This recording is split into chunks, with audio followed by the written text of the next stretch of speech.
వెలగపూడి నుంచే పరిపాలన కొనసాగనున్న తరుణంలో సికింద్రాబాద్ నుంచి ఏర్పాటు చేసిన ప్రత్యేక రైలులో సచివాలయ ఉద్యోగులు అమరావతికి బయలుదేరారు. వివిధ శాఖలకు చెందిన సుమారు 75 మంది ఉద్యోగులు అమరావతికి వెళ్లారు.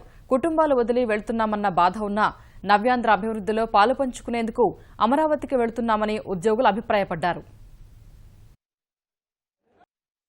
హైదరాబాద్ మహానగరం నుంచి సచివాలయము ఆంధ్రప్రదేశ్ సచివాలయ మహిళా ఉద్యోగులు ఈ రోజు 75 మంది వరకు మేము అమరావతి అభివృద్ధిలో పాలు పంచుకోవడానికి శాశ్వతంగా హైదరాబాద్ మహానగరం నుంచి బయలుదేరి వెళుతున్నాము. ఈ సందర్భంగా హైదరాబాద్ నగరం అభివృద్ధిలో ఏ విధంగా మేము పాలు పంచుకున్నామో అదే విధంగా మా అమరావతి అభివృద్ధిలో కూడా మేమందరం కూడా భాగస్వాములు అవడానికి సంతోషంగా వెళుతున్నాము. ఒక విధంగా మాకు ఏంటంటే ఫ్యామిలీస్ గా మేము డిస్టర్బ్ అయ్యాము.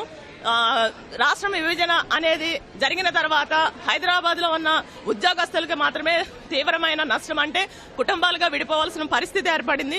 అయినప్పటికీ ఆ బాధని మేము మా మనసులోనే ఉంచుకొని మా రాష్ట్ర అభివృద్ధికి మేము మా వంతు సహాయ సహకారాలు ప్రభుత్వానికి అందిస్తూ ఆ అభివృద్ధిలో మేము కూడా భాగస్వాములు అవడానికి సంతోషంగా బయలుదేరి వెళుతున్నాము.